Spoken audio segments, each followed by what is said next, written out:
This man was deported from Ireland in 2002 after petitioning that the national song be changed to the Copacabana.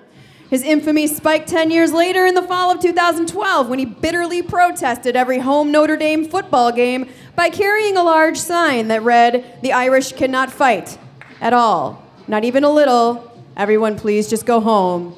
It's over." Please put your hands together for Kevin. Would someone please accept me for who I am, O'Neill?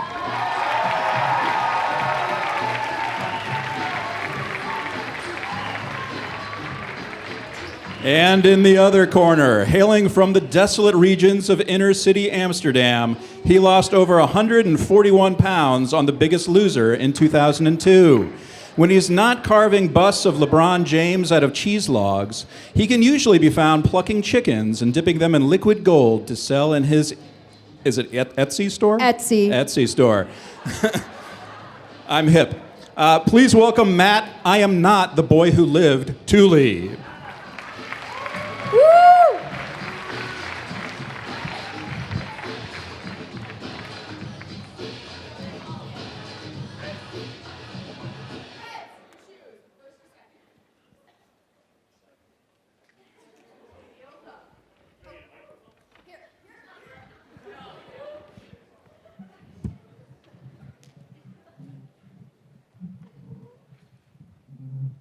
Who's got the clock? Let me know when I can start. Oh, it's even in front of me. Sweet.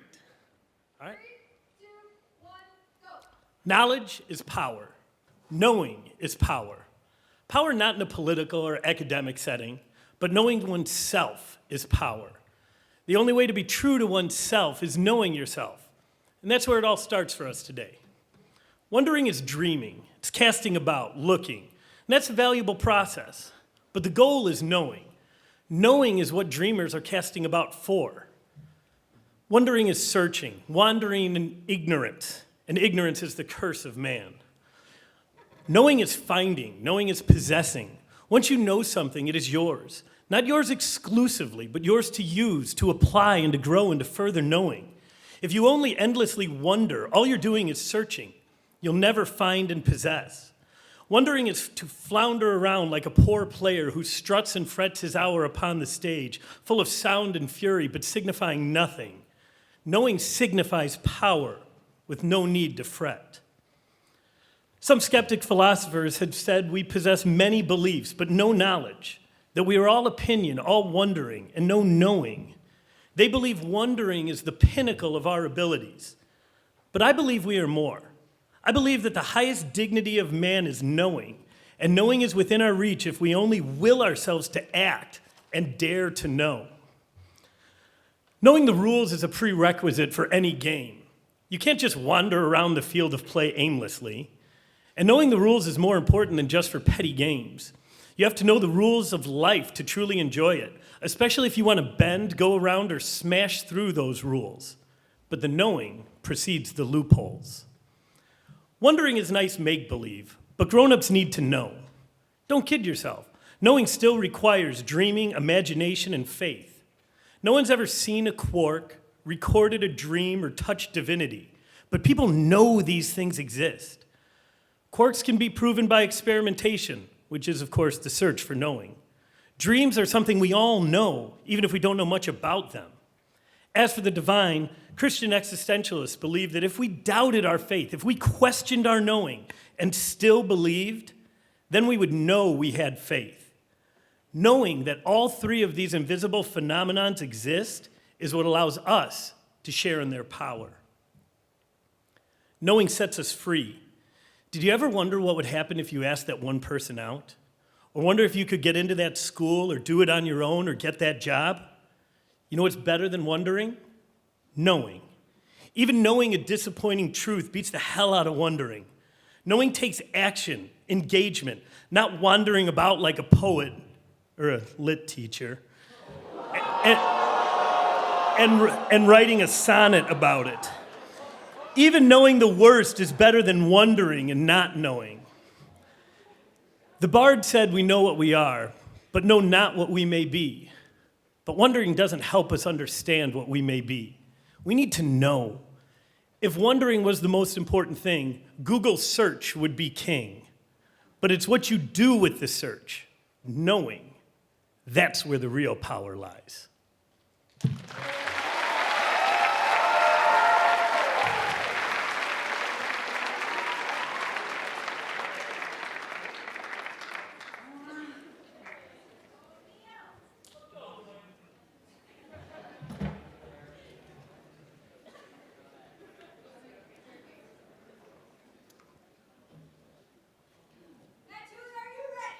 No.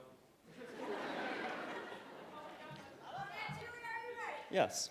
3, 2, 1, go. Let me commence by reflecting for a second on the scientific method, what Merriam-Webster expresses as the principles and procedures for the systematic pursuit of knowledge. Before one hypothesizes and experiments, analyzes all the evidence, and theorizes to contentedness, one must wonder. It is the initiating incident in knowledge's narrative. Fascination is where fact is founded, curiosity where comprehension is conceived, inquiry where illumination ignites. Without wonder, knowledge would be measured by Merriam-Webster or whomever as nothing more than whatever could be superficially observed. If man, for instance, upon noticing a glowing ornament in the nighttime sky, had just shrugged and done nothing, had wondered none, had merely named that thing moon and continued chewing his cud, our species would not have waxed, our brains may have waned, and our knowledge of this presence, this orb, sometimes crescent, would not have crescendoed into what we now credit as one giant leap for mankind. Wonder, one small step, is the genesis of progress. And yes, knowledge abets. We cannot forget that Armstrong and Aldrin and Collins, too, without algorithms, could never have stepped on the moon. We cannot forget that wonder, unchecked, like any excess, keeps us from doing what's good. But this should not be forgotten either. Knowing is by definition knowing. To say what something is to say what it's not. And once we're boxed in, we often stagnate and rot and make ourselves look like a fool, unless wonder bails us out. We once took as fact that the world was flat. We were convinced the sun circled the earth. Hitler was sure the Aryan race was the greatest, and Donald Trump, well, no. But let's flip this around. Let's build off this. Now, wonder erected the world's tallest tower. Wonder mapped mountains and rivers and genes. Wonder encourages Brett to stay strong. Wonder allows Elizabeth Stanton's sentiments to sink in. Wonder makes reading realism magical. Wonder pulled a hobbit out of a hat in the trenches of World War I. Wonder spun a duck worth more than the murders and stutters of youth into an unpimped butterfly. Wonder takes a 10 seed to the Final Four and lovable losers one day, maybe, to a World Series win. Without any wonders, without these mind wanderers, think of what wouldn't exist. Poetry slams, fashion, philosophy, inoculation, root beer floats, golden doodles, top 10 lists, honey crisps, true love, and, if you're catching my drift, possibly you. Without wonder, passionate pilgrims would not overcome oceans to gulp down incomparable milk. Without wonder, a collection of colonies would not have united, dared death, and fought against father to secure a home for the brave. And it's not like they knew they would win. Sir Edmund didn't know that he'd conquer Mount Everest. The Wrights didn't know they'd find flight. The little engine that could didn't know that it would. Rosa Parks didn't know that by sitting down on that bus, she'd drive so many more to stand up. Heroes cannot exist without risk. So, to paraphrase Wisława Szymborska, prized Polish poet, certainty is beautiful, but uncertainty, wonder, just might be more beautiful still. Thank you.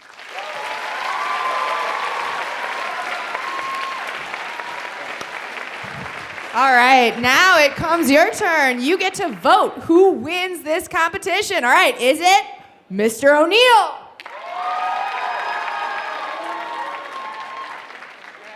Or is it Mr. Tooley? Mr. Tooley it is. You guys decided. Nice job, gentlemen. Thank you very much. All right, next battle is up.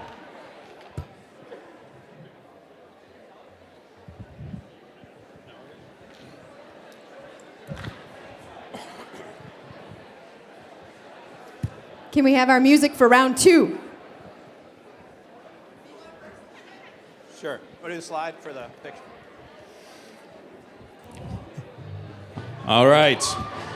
He wasn't always this successful. In fact, this man had to work his way up from East Cleveland, where he worked as a janitor at a fish hatchery and sold organically made hand puppets to unsuspecting bus passengers.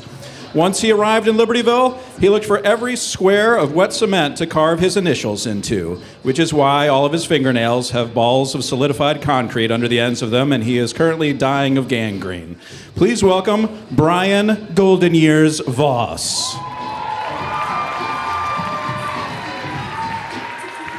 A die-hard Iowa Hawkeyes fan, he refuses to eat anything but corn and wears only yellow and black. Since that means he also has to be a Pittsburgh Steelers fan, he commutes to LHS from Pennsylvania every Monday and sleeps on top of foam kickboards on the LHS pool deck before driving back home Friday. Caffeinated to the gills, he has been known to go into atrial fibrillation at least once per class period. Once he kicked a student out of class for yelling, "Go Blue!" The student has not been seen since. Please carefully welcome Mr. Greg I Didn't Do It, Herman.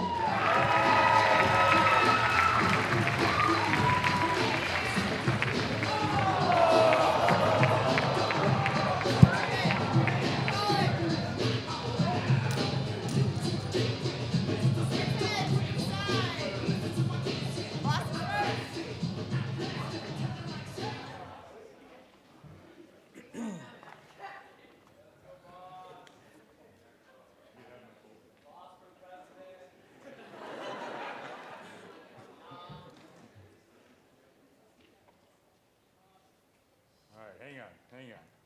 Get myself ready here. Can you hear me all right? Yeah, I'm ready. 3, 2, 1, go. I affirm the resolution, resolved, working is superior to retirement. I provide the following definitions for clarity in today's debate. Working, an activity involving mental or physical effort done in order to achieve a purpose or a result. Retirement, the action or fact of leaving one's job and ceasing to work. Seclusion. Observation. In this debate, it will become clear that working is a means to an end. In numerous ways, working allows an individual the opportunity to retire. Contention number 1, working is economically responsible. Let's start with a little lesson about economics. For any economy to function, there needs to be a constant flow of money between businesses and people. For example, a lot of you that work receive a paycheck to purchase stuff. When you buy this stuff, businesses make a profit and are able to keep you as an employee. Or if you are lucky, you might get a raise. Thus, you continue to make money and buy more stuff. Every time you buy stuff, it increases the gross domestic product. In 1962, Arthur Oken proves an inverse relationship exists between GDP and unemployment. In other words, as the GDP increases, it decreases unemployment. As you buy more stuff, you increase GDP, allowing people to make more money. I like stuff, you like stuff, we all like stuff. Working allows us to buy more and better stuff. It's the American dream. Unfortunately for retirees, this process is a little bit different. Their incomes come from handouts from the government in the form of Social Security payments. A retiree will only get about 40% of their final salary in Social Security. Talk about a pay cut. For the past decade, prices have increased on average 2% per year. Luckily for those of us who work, we've seen our salaries increase on average of 4%. In 2015, Social Security income increased by a whopping 0%. And this is not expected to change in 2018. So let's quickly recap. Not only do retirees make less, but everything costs more. Retirees buy less stuff and therefore, going back to Oken's law, cause more unemployment. If you ask any retiree, they won't deny the fact that it is impossible to simply live on Social Security. So then, how do the 65 million retirees do it? They have saved extra money from working. Yep, without work, people couldn't retire, supporting the claim that work is far superior than retirement. Impact. Retiring is economically irresponsible because it causes others to become unemployed, while working allows an individual to make more money, buy more stuff, and support the global economy. Contention number 2, work maximizes your utility. Utility is simply the happiness and satisfaction derived from a decision. Take a moment to close your eyes. Picture that time when you've just finished a large assignment. or crossed the finish line of a race, or completed your WOD during CrossFit, or sat through an AP macro lecture, or survived chemistry, or received a letter of acceptance to college, or simply made it through a tough day. You finished it. You achieved it. That huge weight has been lifted off your shoulders. You are suddenly in a euphoric state. You can't stop smiling. You can feel your heart pounding, not from the anxiety or dread about the task ahead, rather to simply be done. That awesome moment can only be achieved through work. The tears, the frustrations, the anger, the bad things you said about your teachers, they're all necessary to feel the proud of your accomplishments. Economist and sociologist Daniel Pink, author of the book Drive, stated, "Effort is one of the things that gives meaning to life. Effort means you care about something, that something is important to you, and you're willing to work for it. Unlike retirement, where work gives you purpose and not the feeling of being a burden or leeching off society's handouts, the jubilation of retirement is only made better by reflecting on the time spent toiling through the workforce." I can honestly say I am privileged to share this stage with a man who has reached that milestone. During my time at Libertyville, Mr. Herman has been my friend, my colleague, and my mentor. I am sad to see him move into retirement. He has earned this status because he has devoted over 35 years working in this building. It is time to celebrate all of his accomplishments. He is leaving a legacy, forcing all of us to work harder to meet his expectations. Mr. Herman will find a new purpose in retirement through work. He will work on his hobbies, work on perfecting his golf game, work on understanding the cultures by being a world traveler. Retirement is amazing because of the work to be done. For these reasons, I strongly encourage a pro ballot in today's debate. Whew.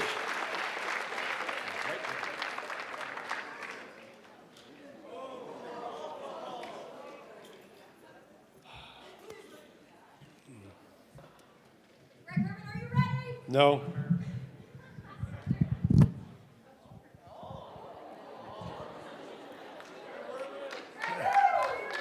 I am ready. 3, 2, 1, go.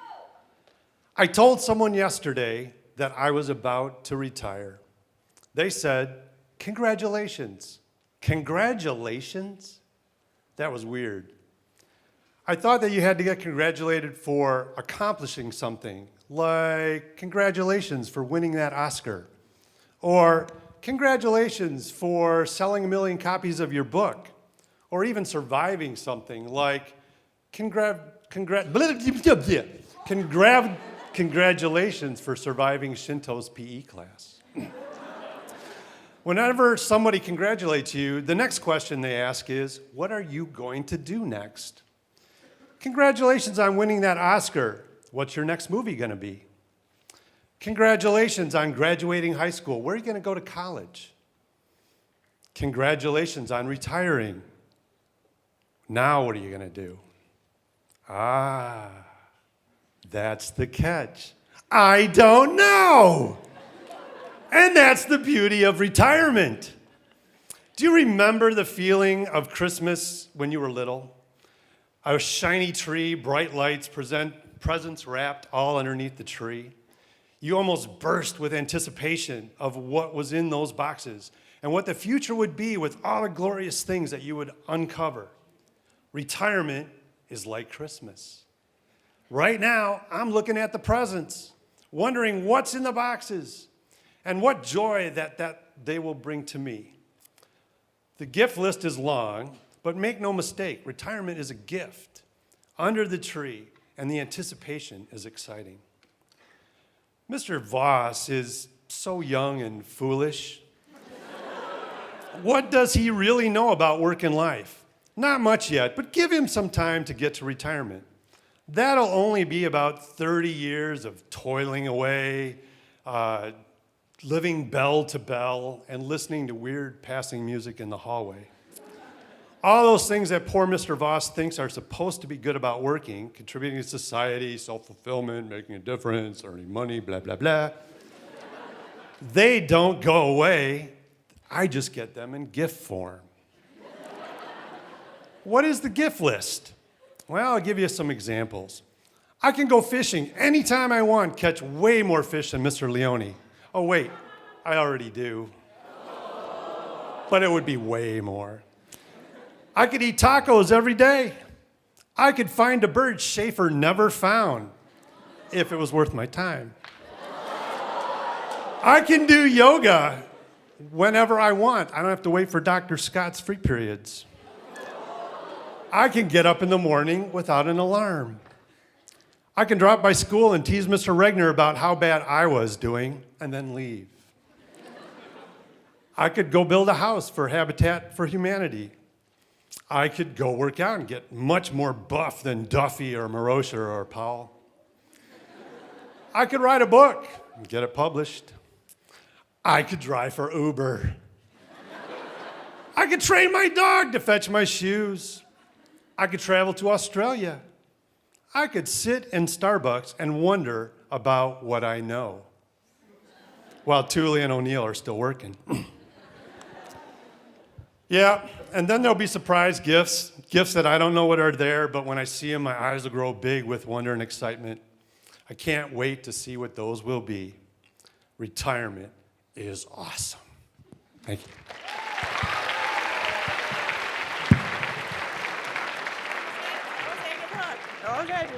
All right, who is it gonna be? Is it Mr. Voss?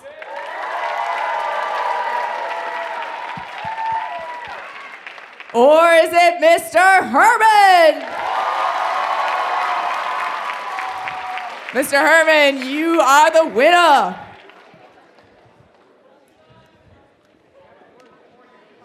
All right, let's cue up round 3. All right, so remember those things that were called Right Club rules that Mr. Schmidt told you about? These two didn't follow them at all. So it's not going to look anything like it's supposed to, but it's still going to be great. Hello, hello. Okay. In this corner, this svelte dude made his Hollywood debut as Groot in Guardians of the Galaxy, where he won the world over as a dancing tree. Since then, he has devoted all of his spare time to horticulture and hopes to soon breed the world's first talking ficus. No stranger to fierce knockout debate, he began his career heckling disgruntled kittens. His no-holds-barred attitude gained him the feared nickname Killer Sugar Bumpkins, and before landing his career at LHS, became PETA's most brutal nemesis. Put your hands together for Mark, I might pull a hammy, Buesing.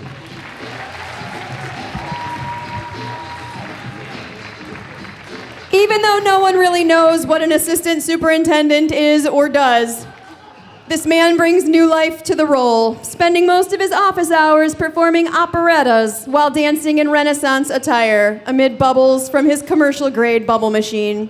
He and his pet ferret, Charles V., tried out for the role of Timon and Pumbaa in The Lion King.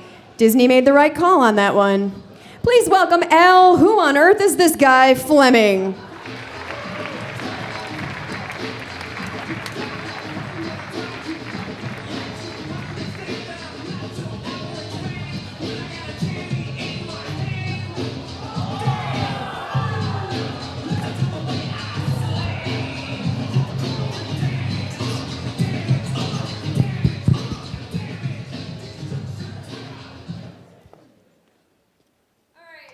You guys ready? I'm ready. 3, 2, 1, go. I teach physics, the foundation of all science. Without physics, geology has no existence. Chemists, biologists, and geologists bow to the science that requires compliance. This ain't no pseudoscience. This is physics. Physics, isn't that about theory? To experiment for the sake of inquiry? Physics only has meaning when it's applied. That, my friend, only happens with geology when it's allied. Like Shakespeare said, what light through yonder window breaks? You think he's talking about earthquakes? That light refracts through yonder window. He's talking physics while making innuendo. He's talking optics, not geology. Dr. Al, you better pen an apology. What light through yonder window breaks? It is silica that it takes. Glass is hard and very brittle. News to you, because you know so little.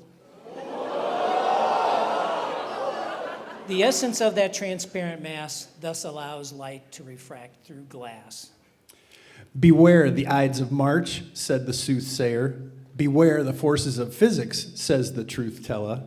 We speak of forces, motion, and projectiles. You can't hold a candle to that with your soil profiles. Studying your alluvial fans and your impact craters of the Yucatan, physics gives your science purpose. Geology, the study of rocks, it's a circus. Ohm? Ohm? What's that? A unit of physics or a Dr. Scott yoga chant? Let's get serious and not so delirious that we become less curious. That would make both of us furious. Boats against the current, borne back ceaselessly into the past. Even F. Scott understands that geology comes in last. For if the speed of the boat is to the east at 7, and the current flows to the west at 11, then -4 is the speed of your activity. No amount of geology can help with relativity. We remember our physics and geology courses, but really don't understand the incredible forces. Velocity and acceleration don't have meaning until a meteor is hurtling toward downtown Libertyville. And what's up with centripetal force? In geology, it forms planets, of course. In physics, it's spinning ice skaters. Can't you think of anything greater? Let's take an example like force. Mass times acceleration, of course. Geology is about rocks and muck. Without physics, you would be stuck. We calculate pressures in pascals. There's no arguing which is best. Al. Mass, volume, pressure, and weight. Now there's 4 units of physics to hate. Emeralds, diamonds, rubies, and jewels. Now those are interesting. Those are cool. Geologists drilling their bores just bore. Talk about rocks and minerals galore. You know, Al, it's physics they adore. Brutus once said, I didn't love Caesar less, I love Rome more. It's geology they abhor. Physics, they want more. In physics, gravity explains that things fall down. In geology, explains why the earth is round. For Writers' Week, Mr. Mark tried to become a sage, but it's really gravity that keeps him on this stage. This might be the week we celebrate linguistics, but here on the stage, the king is physics. Physics bends your mind like light from air to water, overcomes your inertia and makes your mantle hotter. Rocks for jocks? Take a seat. Physics is the engine that provides the heat. Without volcanoes, glaciers, and the rest of the land, biology, chemistry, physics are really pretty bland. It's here where the other sciences are applied, and to their reason for usefulness, I can abide. I just want to make sure my diction hasn't caused any friction or my musings offended Mr. Buesing. Now, don't get carried away like Nick Carraway. The laws of physics geology must obey. Thermo says paper burns at 451, knows Montag. Dr. Flemming, are you ready to wave the white flag? Geology, better than physics, you decree? Like Myrtle and Gatsby, you're going to need rhinoplasty. After all this, George will still be obsessed with rabbits. Julius Caesar will still be surprised by Brutus. Romeo and Juliet still die together. And you, Mr. Mark, will still be questioning your existence. I know that doesn't rhyme, but it will prove true in time. Einstein, Curie, Hawking, and Newton, physicists that everyone knows. Alvarez, Lyell, Smith, and Hutton, these famous geologists make me doze. Compared to a 2-time winner like Curie, a guy like Wesley Powell is nobody.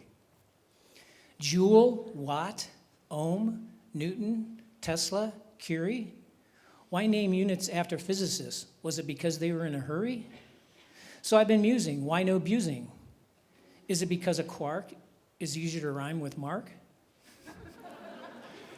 This can't go on. This can't go on till the morrow. Parting is such sweet sorrow.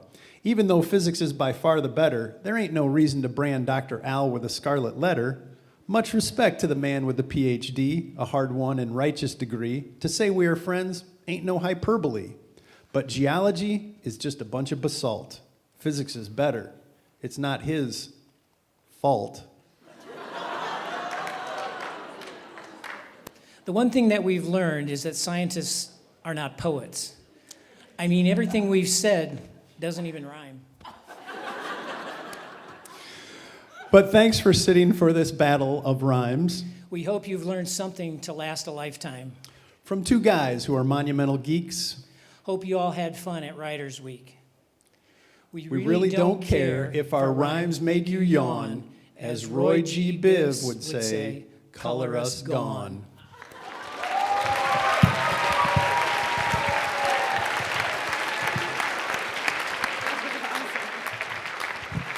All right, your turn to vote. Is it Mr. Buesing?